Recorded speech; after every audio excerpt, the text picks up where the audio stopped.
What's going on, everybody? Welcome back to the channel. Today I'm going to show you how to be invincible.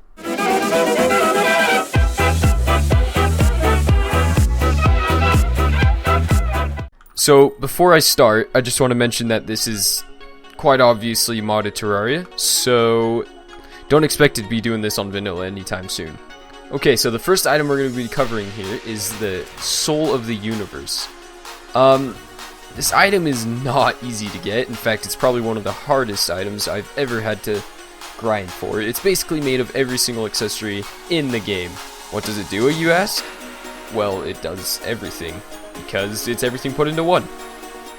If we look at the crafting recipe here, search up Soul, and we get Soul of the Universe here. And, it's made up of these 6 souls, as you can see, and there's more to it, but it gets cut off right here because, for whatever reason, this mod doesn't support more than 6 items. And to craft just one soul is really difficult. You have to get every single item from basically the start of the game till the end of the game, which is like Moon Lord. Here's a sniper soul. As you can see, it requires about 12-ish items, I want to say, and it starts out with the Ranger emblem, which is dropped from the Wall of Flesh, as you might know. Then it just keeps going up from that difficulty. Once you enter hard mode, you know, you can get this magic quiver, the sniper scope, which is actually made up of, I think, 2 or 3 extra accessories, so that's basically 3 more right there. Hellwing bow, Mega Shark, Venus Magnum, Piranha Gun, and you also need every single one of the dungeon chests. So like Piranha Gun, the Frost Hydra, Scourge of the Corruptor, all that stuff. You need all of that. Except you don't need both Corruption and Crimson. You just need one of them. Then from there it just keeps going up. Golem items, Duke Fishron items, Alien Invasion items, and then the special events like the Frost Moon and the Pumpkin Moon, and then SDMG for the sniper one, Sniper Soul. Finally, to top it all off, you're going to need a suspicious looking tentacle. To craft each and every soul, you're going to need at least one suspicious looking tentacle. So that makes a total of 6 to craft the Soul of the Universe. After all that grinding, you'll definitely think it's worth it, because you'll see increased HP by 1500. So it triples the amount of your max HP. So let's go ahead and put it on, and there you go, 2000 HP. And just look how insane the life regeneration speed is. Just that alone is enough to pretty much top off being invincible. For the second part of this being invincible kind of thing, you might have noticed my insanely high defense, 290 defense. And that is because I'm wearing the Epic set of armor. I would definitely consider this OP, but again, this is completely N tier stuff. You can't just get this, you know, out of nowhere. So let's take a look here. We got our Epic helmet, right? Just the Epic helmet, 45 defense. Also grants 10 extra defense, so a total of 55 defense. You also get increased melee damage and crit chance by 35%. Just putting the helmet on is already basically beetle armor right there. And then we've got the Epic chestplate. 55 defense, 45% increased thrown damage, and 45% increased range damage. So you can tell that this is already kind of like a jack of all trades sort of armor, because it gives you bonuses for every weapon, every type of weapon, instead of just giving you a bonus in a certain kind of weapon. Let's go ahead and put the Epic chestplate on. You see 142 defense, which is already that's pretty much way higher than any other vanilla armor can get you. Unless you have like a bunch of buffs and reforged accessories and whatnot. Last but not least, we have the Epic Boots. 15% increased melee speed, 15% increased magic damage, and increases life regen by 45. Let's go ahead and put these on now. And all of a sudden it spikes up to 290 defense. You're like, whoa, what just happened? And that's because of the set bonus. Just look at this set bonus. It says, you know, you earned it. Increased defense by 125, 175% increased melee, magic, range, throwing damage, and life regen. 45% increased throw velocity. The armor's already pretty great without the set bonus, but the set bonus just completely tops the whole thing off. Also notice a major damage spike in every weapon that you use. So I've got 831 damage on this weapon, as you can see. Take this armor off. The base damage for this weapon is only 396. You can see that this is 440 and this is 782. Once I put the armor on, boom, 831, 901, and 1600 damage. Let's put this gear to the test. So I got my friend Fargo here. I'm gonna go ahead and buy some spawns.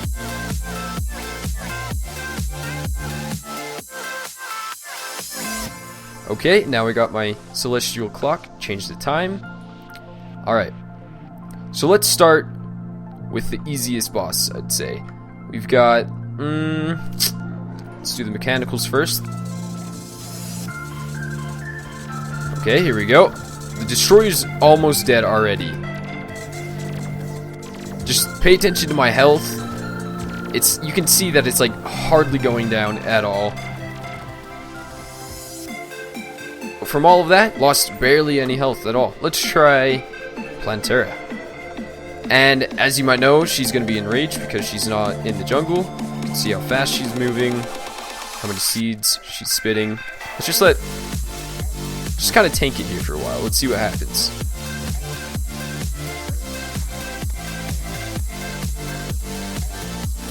So obviously we would have been dead. We would have been long gone if we didn't have this armor on right now. Let's get her enraged. Let's see what happens. Let's try moving away. Yeah, she's not happy, but she's not doing any damage. She can't kill us. Let's just go ahead and get rid of her. Let's go straight to Moonlord now. Uh-oh.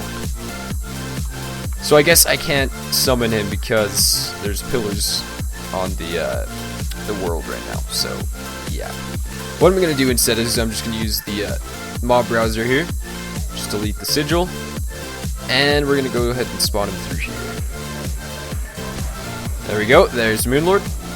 Let's just let him kind of do his thing, his Moonlord thing. We'll see if we'll see if he can do any damage to us. Here comes his death beam. 25 damage from his death beam. Took almost no damage from that. So let's just go ahead and kill him. You can see that we're killing him super fast because of this armor. Just makes the damage spike insanely. There goes his second hand. Boom, his eyes just gone. There's his core. Let's go ahead and take that out too. And he's dead. So there's Moonlord for you. Let's see what we get. Why not? Garbage. So technically, what comes after that is the Ragnarok, which is actually what this weapon comes from, the Seas Devestator. Let's go ahead and summon these guys. These are supposed to be post-Moonlord, so they're going to be harder than Moonlord. That's the point. You can see that we're not taking any damage from these guys. 1 damage from their hits. So, it's kind of a joke. Let's go ahead and kill these guys, I guess. I think they have a second form, not sure. Yeah, there's a second form, but he's already dead. Yep, those guys are down. Let's go ahead and use the Mutant Voodoo Doll, which will summon all of the vanilla bosses as far as I know. Yep. So we got Duke Fishron, Skeletron Prime, just every boss. You can see that Queen Bee's gone. She's already down. Who else is going down here? Looks like the Destroyer's almost dead. Destroyer's gone, Skeletron Prime's gone, Slime's gone. Duke Fishron's enraged. Oh, he's gone too now. Looks like all we have left is Retinizer and Golem. Retinizer goes down, Golem goes down, and Moonlord is still coming. He's kind of late to the party. You see there, we took no damage at all. So my question is, what do you guys think about this? It's clearly just completely overpowered, but at the same time, it's completely endgame. I feel like Terraria Vanilla has a decent endgame, but you're still vulnerable to a lot of things, and you can still die a lot. And I think it was kind of missing that point where you just got extremely OP, nothing could kill you, you know? Let me know what you guys think. What do you think? Do you think Terraria's endgame is good right now, or is it just kind of lame? Don't get me wrong, I completely love the endgame. It's just, you don't get to the point where you have 2,000 health and 290 armor. So thanks for watching, guys. I hope you enjoyed this video. And that's how to become invincible on Terraria. I will see you guys in the next video. Peace.